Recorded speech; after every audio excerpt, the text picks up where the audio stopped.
தமிழகத்தில் வாக்குப்பதிவு முடிந்ததும் பணம் பறிமுதல் நடவடிக்கை தொடரக்கூடாது என தேர்தல் ஆணையத்திற்கு தமிழ்நாடு வணிகர்கள் சங்க பேரமைப்பு தலைவர் விக்ரமராஜா கோரிக்கை விடுத்துள்ளார்.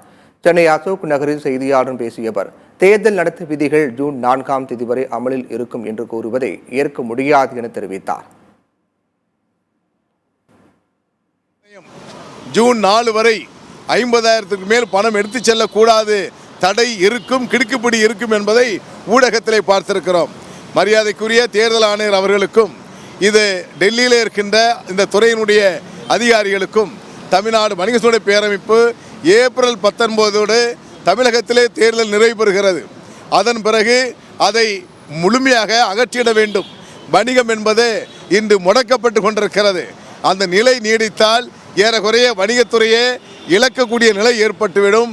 அரசுக்கு பல கோடி ரூபாய் வருவாய் இழப்பு ஏற்பட்டுவிடும். ஆகவே அந்த அதிகாரிகள் அவர்கள் ஏப்ரல் 19 பிறகு அதை முழுமையாக அகற்றிட வேண்டும் என்பதை தமிழ்நாடு வணிக சங்க பேரமைப்பு வலியுறுத்துகிறது. ஏற்கனவே வணிகம் என்பது முடங்கி கொண்டே இருக்கிறது.